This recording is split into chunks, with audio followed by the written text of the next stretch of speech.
BJP के star campaigner Ravi Kishan मेरे साथ है। रवि जी, पूरा हेलीकॉप्टर से आप तो पूरा बिहार एकदम घूम रहे हैं। जी जी, पार्टी हमको दायित्व देती है हर प्रदेश में जहाँ भी चुनाव होता है। भोजपुरिया समाज सब जगह है, फैंस मेरे सब जगह हैं।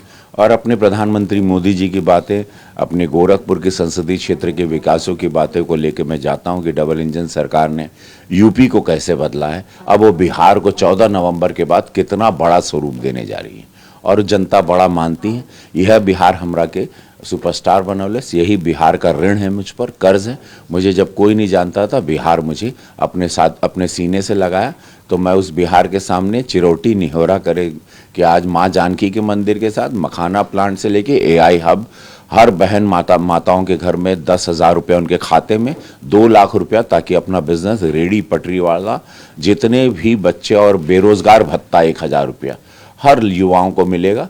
ये सोच के साथ हम लोग आगे बढ़ रहे हैं और बिहार अब बहुत ऊंचाई पे जाएगा 14 नवंबर के बाद। ये 10,000 की जो बात आपने की, विपक्ष कह रहा है ये तो घूस दिए हैं, वोट खरीदने का प्रयास किया है। नहीं नहीं, ये इन लोगों की ये सोच है। ये नहीं, कैसे बिहार देखो, खजाना यशस्वी प्रधानमंत्री मोदी जी के पास बहुत बड़ा है, जीएसटी का, ईमानदारी का, इनकम टैक्स का, भ्रष्टाचार कुछ नहीं। तो वो जनता का पैसा और जनता में जा रहा है, उन्हीं के टैक्स का पैसा उन्हीं को दिया जा रहा है। तो कोई घूस नहीं, कोई प्रधानमंत्री जी अपने जेब से नहीं दे रहे हैं या बैंक से लोन लेके नहीं दे रहे हैं। जनता का पैसा है जो टैक्स में, जो प्रधानमंत्री जी सजो के संभाल के रखते हैं एक प्रधानमंत्री सेवक के रूप में, जो पहले भ्रष्टाचार में चला जाता था, पार्टियों में बढ़ जाता था, मंत्रियों में बढ़ जाता था। पिछले 14 के पहले यही सब होता था, ना, वो बंदर बाट होता था कि तुम इतना ले जाओ। तो हम लोग भिखारी रहते थे, हम लोगों के पास ना सड़क थी, ना शौचालय था, ना मकान था, ना कुछ था। अब वो पैसा यही हो रहा है। आज 25 किलोमीटर हर रोज एक सड़क बन रही है इस भारत में। तो कारण है कि जनता का पैसा, जीएसटी का पैसा, टैक्स का पैसा जनता के लिए आ रहा है। आज 75 लाख गरीबों के मकान बने इस बिहार में। आज ये सारी चीजें, तो इनकी सोच विरोधी की बातें छोड़े, वो बड़ी इमेच्योर, बहुत ही बोलते हैं ना, परिपक्व इन लोग राजनीतिक नहीं करते। भले महल में पैदा हो गए, भले इनके साथ एक टैग है, भले इनके साथ एक बिरादरी है, लेकिन सोच उस बिरादरी के लिए नहीं है, राष्ट्र के लिए नहीं है, भारत के लिए नहीं है, बिहार के लिए तो जरा भी नहीं है। एक उन लोगों ने भी अपना घोषणा पत्र लाया है, महागठबंधन ने, उसमें कहा है कि जिनके भी घर में सरकारी नौकरी नहीं, लगभग 2.5 करोड़ के आसपास, उनको सरकारी नौकरी वो देंगे।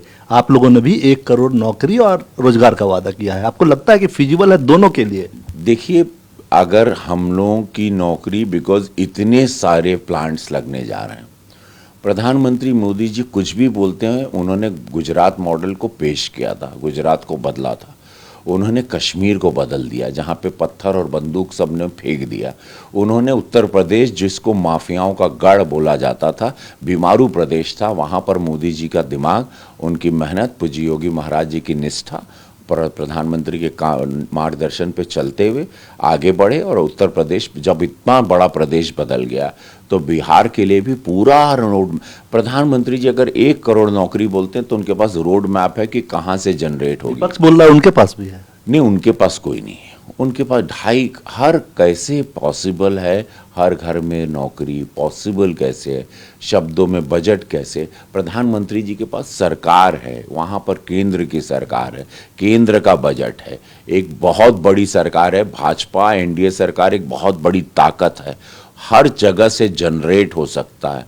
ये लोग कैसे जनरेट करेंगे बिना कोनो पैकेज के? तो केंद्र का डबल इंजन सरकार के पैकेज के साथ बिहार की तरक्की होगी और विकास के पंख बहुत स्ट्रांग लगेंगे। प्रधानमंत्री की भाषा पे सवाल उठाया है तेजस्वी यादव ने। प्रधानमंत्री ने कहा था कि कट्टा भिरा के मुख्यमंत्री पद का उम्मीदवार बने हैं तेजस्वी यादव, कांग्रेस के सिर पे कट्टा भिरा है। देखिए, बहुत सारी बातें, इतिहास, उनके पास तथ्य होते हैं, बातें होती तब वो बातें करते हैं, और बताना बहुत ज़रूरी है। युवाओं को नहीं पता 20 साल पहले यहाँ पर डॉक्टरों को कैसे अगवा किया जाता था और क्या क्या अत्याचार होते थे, कैसे हत्याएं होती थी, कैसे फिरौती होती थी, कैसे शोरूम से नई गाड़ी निकालो, कैसे व्यापारी भाग के कलकत्ता दिल्ली चला गया था, कैसे उस टाइम पे पलायन हुआ था, जो अब वापस अब लौट रहे हैं। कुछ लोग चुनाव लड़ने के लिए भी आ गए।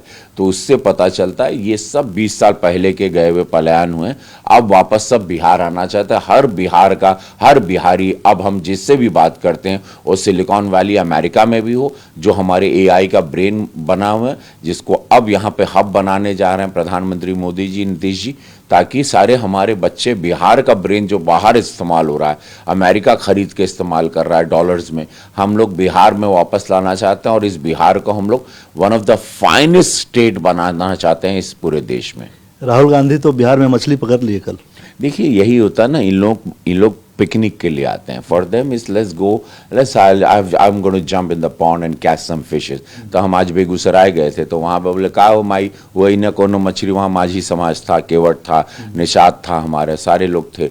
तो हम बोले का हो माई का लगा था, तो वो आए रहना हर बुड़की मारे रहना। तो बोले ना बाबू भुला गई ना कि बिहार का मछली बा, इसे ना हाथे आई। हमनी तो कुल मछली जाके प्रधानमंत्री के सम्मान से उनके पूरा उनके कुर्ता में जाके हम लोग सट जाइल जा, काहे कि वो हमनी के लिए देवतुल बाड़न, वो हमनी के अभिभावक बाड़न। इन लोगन खातिर एगो ई पार्टी होके पिकनिक होकेला कि चुनाव बा, लेकिन हम लोग जो भारतीय जनता पार्टी के कार्यकर्ता हैं, प्रधानमंत्री, हम लोग एक एक वोट के लिए निहोरा चिरोटी पसीना बहाते हैं, क्योंकि राष्ट्र के लिए, बिहार को बनाने के लिए हम लोग यहाँ मछली पकड़ने के लिए नहीं आते हैं। वो मछली पकड़े, हम लोग वोट के लिए दिन रात मेहनत करते हैं। चुनाव प्रचार आप काफी कर रहे हैं, आपको धमकी भी मिल गई इसी में? हाँ, ये लोग चाह रहे हैं कि सनातन विरोध में कोई बातें करो तो ये धमकी, तो यही तो कि 20 साल पहले का जंगल राज था, वही स्वरूप बता रहे हैं कि हमको जान से मारने की धमकी रोज आ रही है। और उसके लिए पुलिस लग गई है, पकड़े जाएंगे, कानून अपना काम करेगा और ये बच नहीं पाएंगे। जो भी होंगे पता भी चलेगा कौन है, इसके पीछे कितनी ताकतें हैं।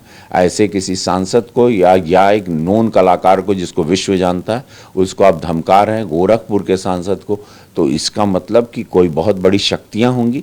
और उसको, और मुझे पूरा पुलिस पर विश्वास है, उत्तर प्रदेश पुलिस पर और भारत की प्रशासन व्यवस्था पे, कि वो लोग तुरंत पकड़े जाएंगे और उनको कठोर से कठोर सजा मिलेगी। रही बात मुझे डराने की कि मैं बिहार नहीं हूँ, तो मैं करोड़ों रवि किशन तैयार हैं। डरते नहीं है चुनाव प्रचार में? 2014 के देखिए, हम सनातन के साथ राष्ट्र सर्वोपरि का नारा छाती में लगा लिए। अब हम 100-150 साल तो जीने वाले नहीं हैं, 200 साल नहीं जिएंगे। तो कहना कि अगर कुछ बातें मैं रखूं, अगर मेरा राम मंदिर के विरोध में आवाज़ उठ रही, माँ जानकी के विरोध में, या देश के विरोध में आया, देशद्रोह की तैयारी हो रही है, या अंदर ही अंदर कुछ आतंकवादी मूवमेंट है, या इस तरह की आवाज़ें, तो हम लोग नहीं बोलेंगे। अगर इसी बोलने से हम मारे जाते हैं तो कोई चिंता नहीं है। हर हर महादेव जेकर नाथ भोलेनाथ हुआ, नाथ कैसे हुई, जब भोला चाहिए दिन त रात कैसे हुई। लेकिन बोल के मरो ऐसा, ताकि एक अलख जगी है जो 2014 के बाद वो अलख शांत ना हो। ऐसे हजारों करोड़ों रवि किशन तैयार हो चुके हैं जो इस तरह से आवाज़, खा पी के मरना नहीं कि अपने हम सुरक्षा हम नहीं बोलेंगे, हम अपनी बात। यही प्रधानमंत्री मोदी जी भी झंडा फहराने चले गए थे कश्मीर में, उनको भी तो धमकी मिली थी, तो हमको धमकाए थे कि बिहार नहीं आना। तो ऐसा नहीं, हम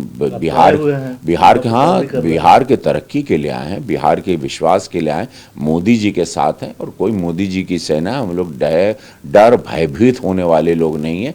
राजनीति में आए तो बहुत कुछ सोच के आए हैं। मैं बहुत कंफर्टेबल लाइफ एक सुपरस्टार की जी रहा था।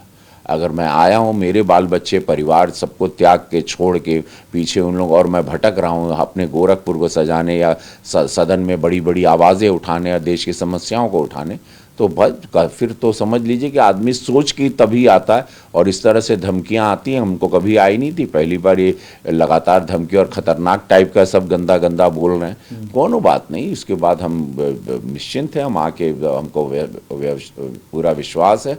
और ठीक है, आने दीजिए, जो भी है देखा जाएगा।